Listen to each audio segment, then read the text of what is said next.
My career sucks. Sex just isn't the same. What's my purpose? Where did this fat come from? My relationship is killing me. I'll never be happy. My debt is piling up. I'll never find love. Why can't I be like other gay guys?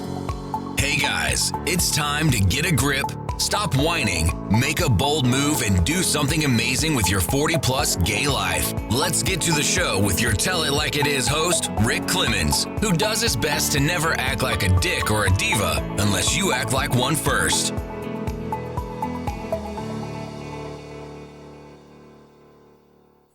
Hey guys, another episode of 40 Plus Gay Men Gay Talk. You know who I am.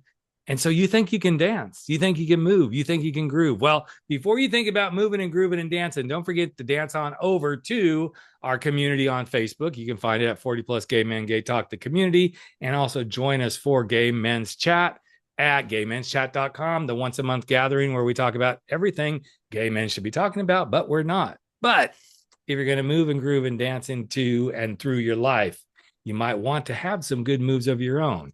And sometimes those good moves of your own come at a cost of living life and then laying it all out there on stage for the world to see. I am so excited to share with you someone who has been in the choreography, writing, directing, performing world for many years. He's got some tags behind his name. I'm not even going to try to just talk about all the credentials this guy has. But the reason I am bringing our guest on today is he is a man of a certain age, like most of us. He's still moving and grooving and doing his thing. He's laying it on the stage real soon here in the LA area. I'm going to let him talk about his new one-man show. But David Rousseve has just for years showed people this is what you can do when you allow yourself the freedom to be you, to dance, and to be that creative person, whatever that looks like. And I can't wait to have this conversation as we talk about what he's bringing to the world next. So David, welcome, buddy, to the podcast. I am so excited that you're here. Thank you. I'm so excited to be here. What a great introduction. Wow. Just in the specifics, but also I love your approach to life. Oh, well, thank you. Yeah, I didn't practice at all. I do these on the fly. I love, like, how can I just be in the moment with the guest? So thank you for acknowledging that. Yeah, but I want to acknowledge you, man. You're doing some stuff. I mean, you are getting ready to do a pretty big one-man show here in the LA area in just a few weeks, actually, not far down the road. But let's kind of talk like what brought you to this space in life. You've kind of always been involved in the arts, is what I've gathered. Is that true? I have, but in a very roundabout way. I'm from Houston, Texas originally, and to make a long story short, I wanted to be in musical theater. I wanted to be a triple threat. That was my goal in life. But I also had a really strong commitment to social justice. And so when I was growing up in Texas, because I didn't have a broad experience with a broad palette of art and art making. Right. The only thing that I knew was kicking and dancing and entertaining people, which is great. That's an absolutely amazing thing to do. But I knew I would want to feel like I was contributing to a larger social dialogue in some way.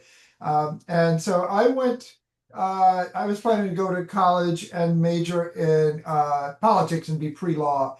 And then a university, Princeton, that I had never heard of in my entire life. I knew nothing about the Ivy League, never heard of it. I went to a most decidedly public school in Houston, didn't know what a prep school was.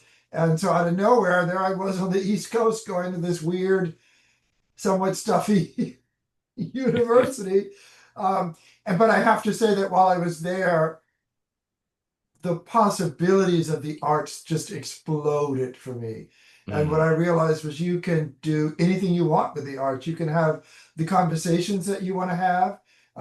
You can write like Toni Morrison, or you can write like a comedic writer. Yep. And, I try to do all of the above. I try to keep the work very accessible, but it's experimental dance, but made for you to be able to understand what's happening on stage.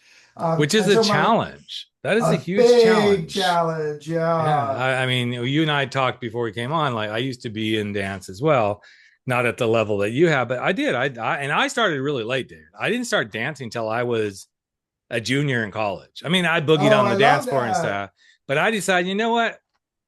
I guess I knew I was gay within, but I was like, well, not gonna let anybody see it. Now I was in Oklahoma, so we can relate. Yes. Oklahoma, Texas. Oh, There's a certain yes. level of you keep it quiet, and OMG. yes, yeah. Yes. And I decided to go out for a part, and suddenly I'm part of a little dance troupe there on campus, and then we started doing some shows, and I don't know. I just kind of like, okay, I guess this is me. And again, I'm a big guy. I'm 6'4".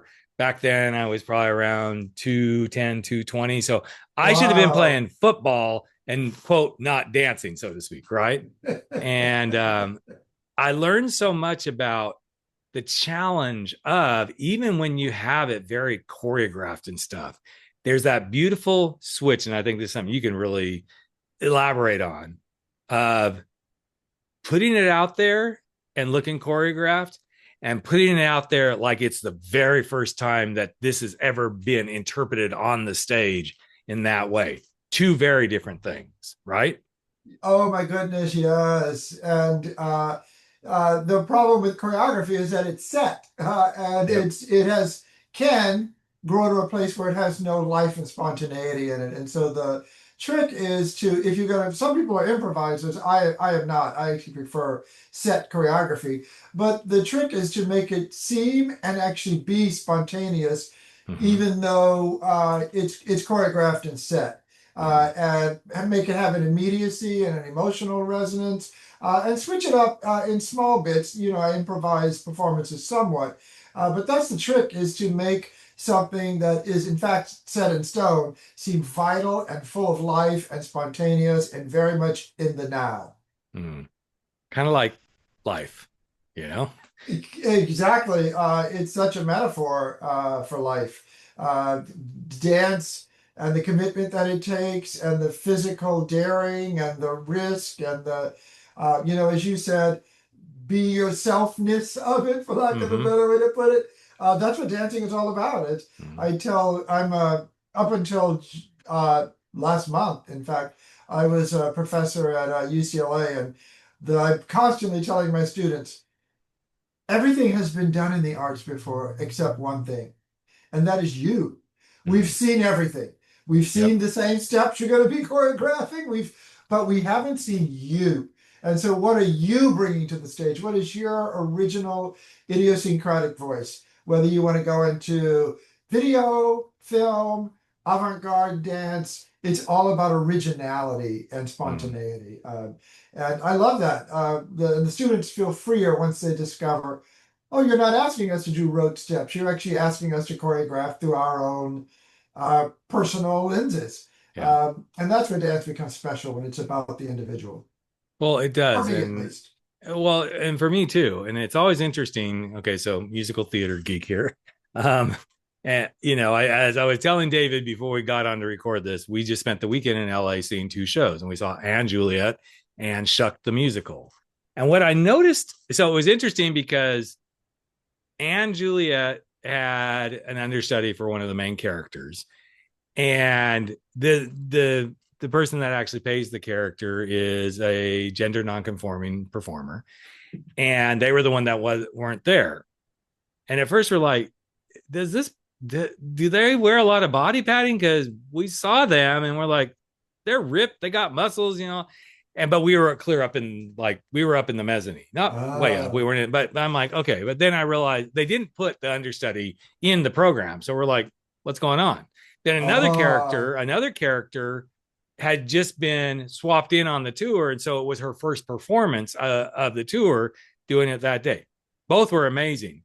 But what I loved about what you just said, David, it is that everybody had seen those roles played, but nobody had yes. seen those people play those roles. And it was so Yeah. powerful because the one main character there was a somewhat major Broadway actress that had been playing that role. Hmm. I can't remember her name because I'm 62 years old and this stuff goes out your head like the moment you think it. But Does it ever? Yeah, but it was so interesting to see because she was a more thinner build performer. And again, I was kind of like looking at this gal going, well, wait a minute. Do they have her in bodysuits for some reason? No, she just happens to be a full-figured girl. But man, she could belt it, she could sing it. And even from Wow. the distance that we were at, once there's this thing where you kind of settle into theater, like, okay, no matter where you are, your eyes gotta settle into like, okay, now things are in focus. Well, we find that my eyes were starting to find like, okay, I'm in focus, I can really see her. Just her facial expressions, I'm like, I don't know if the other gal would have been doing it that way, and Wow. that's the beauty of what you just described, being able to bring yourself Yeah, into the movements, the dialogue, the music, the singing, all of that. That to me is the beauty of it. And exactly.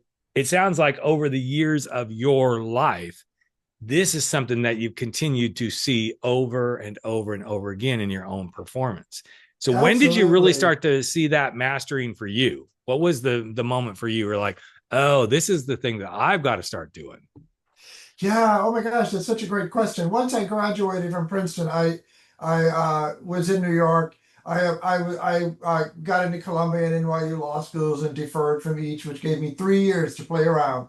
Little did I know it would become a a lifetime.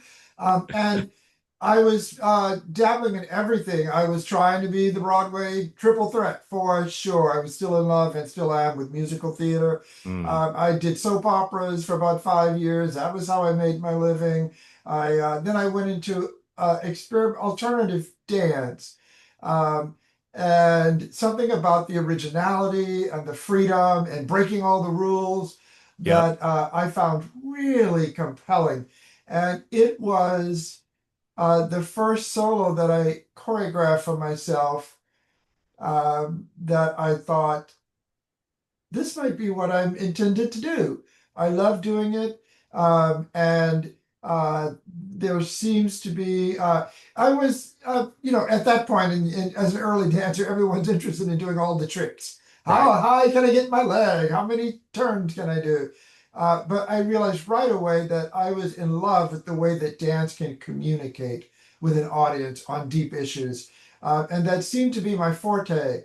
And not to be sound as pretentious as that did, because there's a lot of humor in the work, but I quickly realized that, oh, I think I'm intended to speak through the body.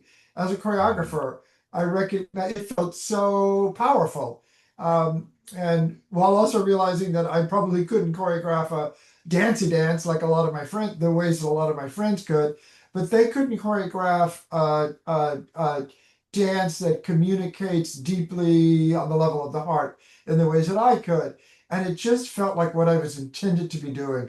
And I knew right then, once I started choreographing, that there was no way I was going back to law school. mm, This was my path now. mm. What a big transition, you know? It's one of those things where you think you know your path. And I find it so interesting, David, as we enter into our midlife as men, and especially as gay men. For many of us, it's like, oh, this wasn't where I thought I was going to be. That's If we right. roll it back, I Yeah. mean, when I started college, I was like, I'm going to be an attorney. That's where I started. And then I'm like, I don't really like doing this. So, I'll be in Ditto. I'll do business or accounting. Well, I definitely didn't like accounting. I'm like, that is definitely not happening. And then I ended up in hospitality, a weird route. I ended up getting nutrition and dietetics. And I'm like, I don't really like that, but I finished up with like a hospitality degree. I'm like, okay, I kind of like that. I can see myself doing this. I wanted to do something more with theater and stuff, but I realized that wasn't my road. It was my fun road, so to speak. So, and Yes. that's the reason I really enjoy theater the way I do. I think if I wanted to give myself the opportunity to go do some stuff now, I probably would really enjoy it. But Yes. I think what's Yes. interesting is what you just said is like you went from this place to this place, and then this was so this is what I'm supposed to be doing. It's such a light bulb moment.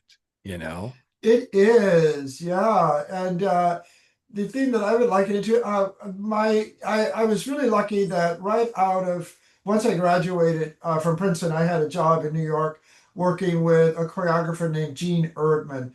Gene was in the original Martha Graham dance company, but Mm, really importantly, she had founded a theater with her husband, who was Joseph Campbell, who's the myth guy, mm-hmm. who really popularized the phrase "follow your bliss." Right. And his whole thing was, if you can find your bliss and you follow it, there's no way you won't be successful uh, in every way, personal fulfillment and also professionally. And once I started choreographing, I thought, thank you, Joe, because I think I fell into my bliss. And Mm-hmm. you made it clear. Just follow your bliss. You can't go wrong. Mm. Um, and I would say that it really threw me. At that point, I was probably 24 and had been engaged to be married to a woman for a dear friend of mine who I love to this day. We're still very close. Since we were together since I was a 18-year-old junior at Princeton. And Wow. at 24, I thought, A, I am not going back to law school, and B, I think I may be gay. Mm. And so you have two choices. Yep. One, oh my gosh, in the arts I had met, would not be my choice. Uh, but there were so many men, especially African American men at that point, who were quote Uh-huh. unquote on the down low, literally married to wives who had no idea they were gay. Mm-hmm. And I thought, never in a million years would no, that's Yeah. not for me. So I talked to this person that I was engaged to and said, I need to figure out how strong my attraction to men is. But it really threw me because in order to switch tracks so radically, I thought, okay, I thought I was going to be a corporate lawyer, married with kids, by 30 with three kids and the white picket fence. Right. And I'm going to pull the rug under all of that, out from all of that. Mm. And so it was really discombobulating. But if you're not on the right path, and I knew inherently that if I did not switch gears, this was going to be a dangerous life of Mm. unfulfillment. And so I just never looked back. And exactly as you said, be yourself. That's my note to all my students. Do Mm-hmm. you. That's the one Do thing no one you? else can do. I love that you brought it up that way, that this is a dangerous path of unfulfillment, and many of us, many of my listeners, have been down those paths. I went down that path. And that was the breaking moment for me, David. I moved to Orange County, California back in 1990, I guess, 89 or 90. And I had gone back in the closet in college. Everybody who's listening knows the story, so I won't go deep into it. But that unfulfillment was actually what Yeah. opened the doorway, and I was on the down low, like many of your dance friends, and it was killing me. It was killing Yes. me. But I like to bring this up based on what you just said, because I can't imagine for you that if you had not allowed yourself to go, not only become fulfilled away from going into a marriage, but also if you had not allowed yourself to go away from being unfulfilled as an attorney, how different your life would be. It would be a total different life, I'm quite sure. Oh my gosh, just unbelievably different and also quite sad. And I have to say, now I'm 65 and just retired from UCLA, where I was a distinguished professor of choreography. So I was in the arts. I hated academia for about the first 10 years, and then I came to really love the students so much. Mm, But I have to say, now that because we always come up, no matter what age you are, there will be junctures where everything needs to be reexamined. And I think back at 65, every day to the bold choices that were necessary when I was 25. And that really something, because now I'm more afraid than ever to make bold choices. And I thought, no, remember when you were 25 and you had to let go of everything you knew. You can't be afraid to do that again. right. What do you want to be in retirement? I'll keep making work. I'll keep performing. Uh, but do I want to do charity work? How am I going to structure my days? And I thought, well, do I want to write full time? Because my work has a real dose of writing in it. Yep. So you start to realize, having made a bold choice once, that anytime is a good time to make a bold choice, and sometimes they're necessary.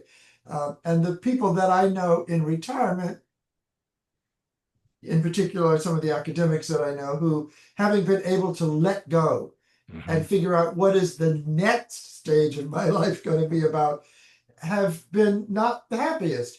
And I have to say, making those bold choices once, you realize at every stage of your life, I can do it again if it's necessary. I can move in another direction. If this life is not fulfilling me, I can change direction. So I'm eternally grateful for realizing that I had no choice but to follow my bliss and to make a bold choice, because it would have possibly literally killed me if I hadn't made those choices. But I think as creatives, there's this tug of war on bold choices and safety net. Bold choice, safety net, bold choice. Yeah. And I'm not saying that anybody else in any other world, it's different. But I know, okay, so when I made that decision in college, like, okay, I'm gonna start dancing. And I had some good success. I got cast in a lot of the shows on campus and everything. And I'm like, oh, I could do this. And I even went to my dance instructor. So speaking of being very formulaic and very choreographed, she was a rockette. So it was really interesting to get to work with her, because she had that formulaic sort of choreography, but then she's like, okay, I'm going to teach you how to do this so you get it, and then we're going to break the rules. Yeah, and it was a really beautiful way. And I remember the first time she like really pushed me, I was like, fuck it, I'm done. I should, and I was the weird anomaly because of my size. I was such I ended up being the guy that's like, okay, Rick's going to lift everybody. Rick, because he's big, he's lifting everybody. Right. Yeah. And, but I'm so glad I got it, because it was a bold choice for me to step into that. Okay. It obviously pushed a lot more eyebrows to raise, like, oh, he must be gay. Right. Yes. But I was hiding that. I was dating girls and stuff when I was in college. Not a lot, every once in a while a date. But I realized that bold choice was the thing that led me to my next bold choice. And I started realizing bold choices were a part of my life. Now, the interesting piece of that puzzle was 7, 8 years ago, probably 2015, 2016, I was really trying to figure out this brand for what Rick was, right? I've been a coach. I've been a coming out coach. I've been a gay man's life coach. Those were great. But like, there was something that just wasn't attracting people to me. And I started using the term, like, live your bold life, be your bold self. And, nothing worth doing isn't going to require a bold choice. And bold became a very big part of my brand. And then we finally landed on the no fears, no excuses, no apologies, which is a big, bold statement too. Can you live a life of no fears, no excuses, no apologies? Bold has fueled my fire ever since that day. And even prior to that, I remember as a farm kid in Colorado, I went to a little one-room schoolhouse. I know that's kind of like, really? You lived in the 70s and 80s in one? Yep. I went to a little one-room schoolhouse. So there was all grades, kindergarten through 8th grade. And we were going to do like a entertainment night. We were going to do a talent night. Yeah. And I wrote a whole play, like a whole play. Wow. And I can't help but think that's where the seed was really planted for me to start being more bold. Yes. I know now that I can process back to that moment, David, the gay boy within was crying to be let out, right? The reason I bring all this up, guys that are listening, is you heard David say he's 65. I'm 62. None of what I currently do was birthed until I was in my mid-40s. None of it. And I don't think there's ever a day that if you give yourself the permission to play and the permission to go bold, that you will actually regret it. 100% true, at least in my life. And I think that permission to play is huge. I'm a big fan of play. That's somehow how you find out how you want to work. It's by playing. That's huge. And I didn't grow up particularly empowered. I was a little frightened kid hiding in the back of the room half the time. And when you discover, oh, this is my life, I can do whatever I want with it. You can go into the arts. You can say, fuck law school. I'm not going to law school. I'm not Exactly. Oh You my can God, you can say fuck it to a lot of stuff if you give yourself Right, exactly. that permission to do it. Exactly. And once you do it, you realize, oh, it's my life. I can do whatever I want. I can be as bold as I want. And I'm constantly telling people in the arts, it almost doesn't matter if you go into professional art, you're learning tools for taking on the world. Because to be an artist, you have to take a risk. You have to think boldly. You have to think from both your head and your heart. Dancers, I know people think, oh my gosh, dancers are so dumb. Oh, nothing could be further from the truth. A good dancer is actually brilliant. They have to analyze movement. They have to see movement. They have to intellectualize movement. And then they have to feel it on the level of the heart. And so all these life tools that the arts are teaching you, hopefully you'll go into the arts, but if that's not your path, you'll come out of it a better person. I remember US News, maybe a decade ago, had this title, this cover that said, MFA is the new MBA, because all these businesses were trying to hire MFAs, graduates with a degree in the arts, because they know how to be creative, they know how to rethink everything, they know how to problem solve, they know how to think outside the box. And that's what you're learning through the arts is boldness and how to be crafty, how to be creative, and that'll serve you in whatever field you go into. I just gave the commencement speech for the art at UCLA in June, and I thought, oh my gosh, as I was writing the speech, finally sitting down to write it, what am I going to tell these kids when I look at how crazy this world is? But you know, I told them I have no givens to offer you except one. One thing I can guarantee you in a world that is lacking in all guarantees is wherever you think you're going now is absolutely not where you will end up. Exactly. If you let yourself follow your path, the straight line you think you're taking will be so circuitous, there's no way you're going to end up where you think you're going to end up. So embrace the wild ride. Yes. And you are embracing the wild ride because you've got a show coming up here very soon. I love the name of it. So what's your new one-man show?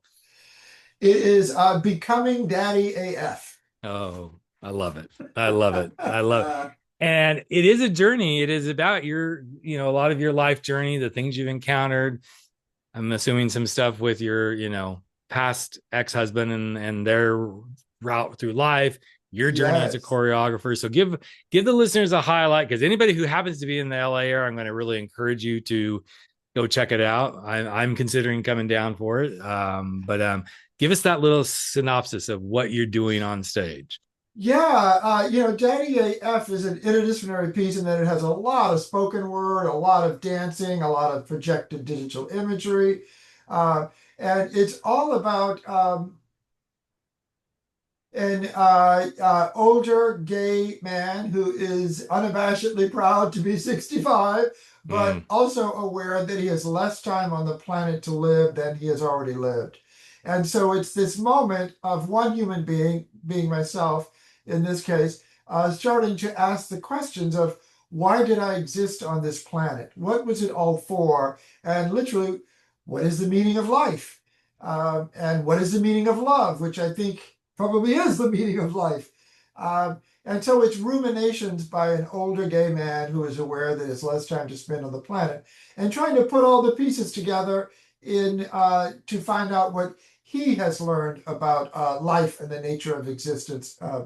To sound really pretentious. No, but it makes sense. It's about. Yeah.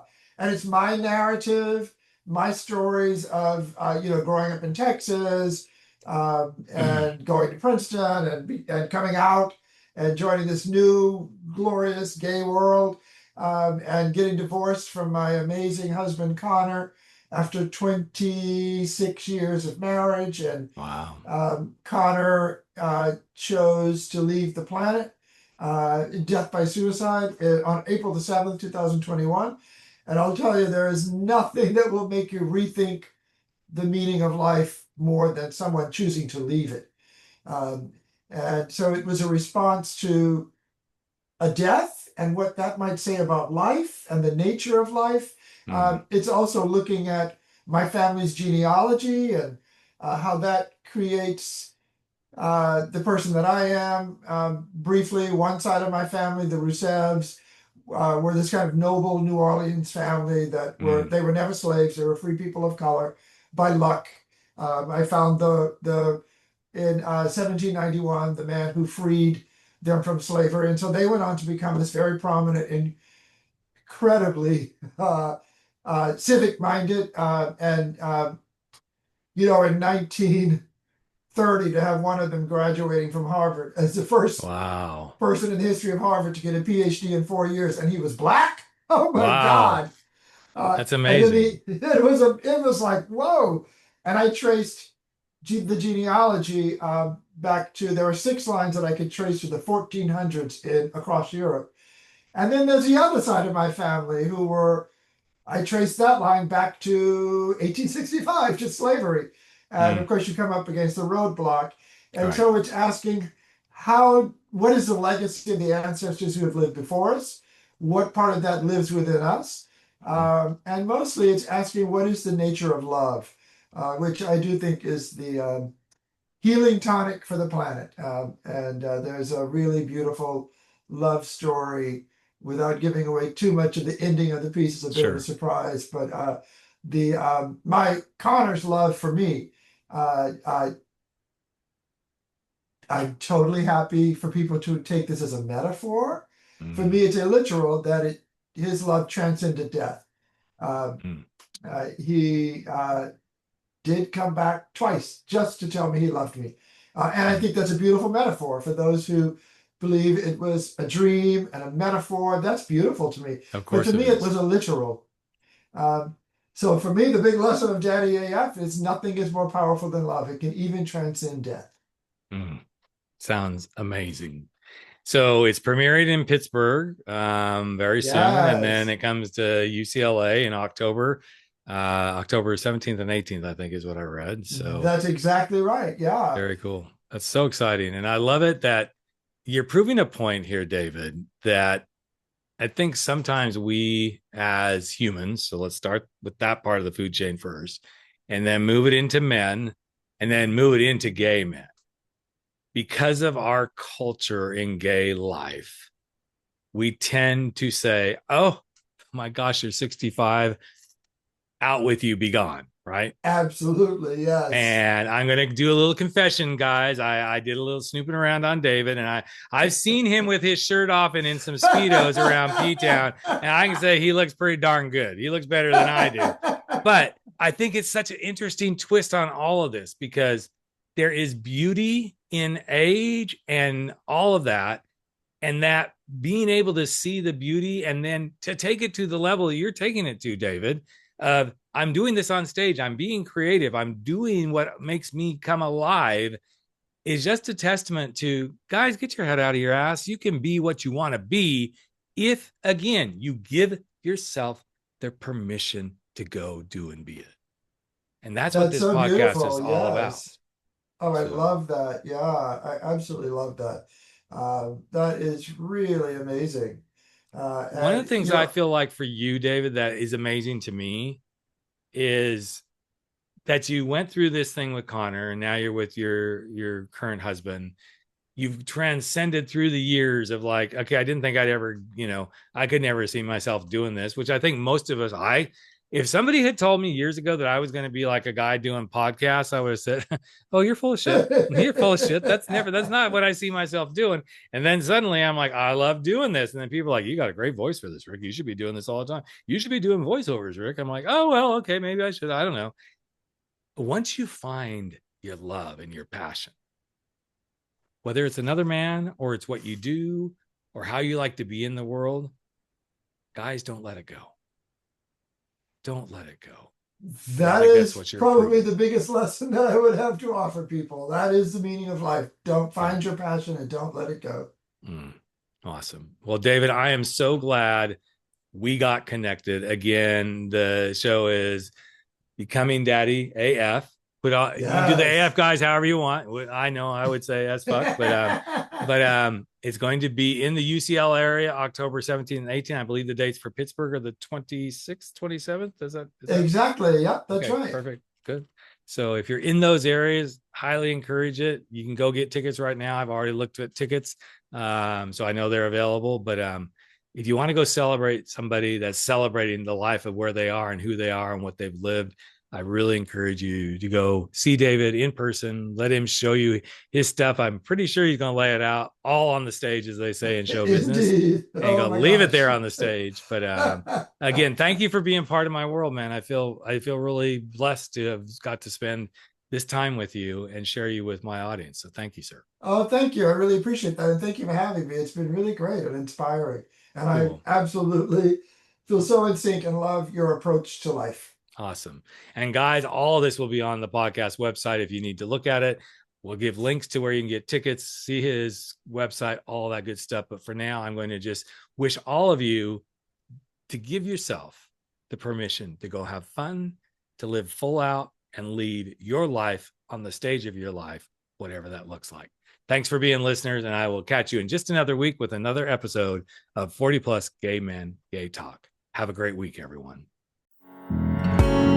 That's a wrap for 40 Plus Gay Men, Gay Talk, where size doesn't matter. We drop our bullshit, get over our screwed up fears, make bold moves, and live life without apologies. Don't forget to join us on Facebook at 40 Plus Gay Men, Gay Talk, where the conversations continue.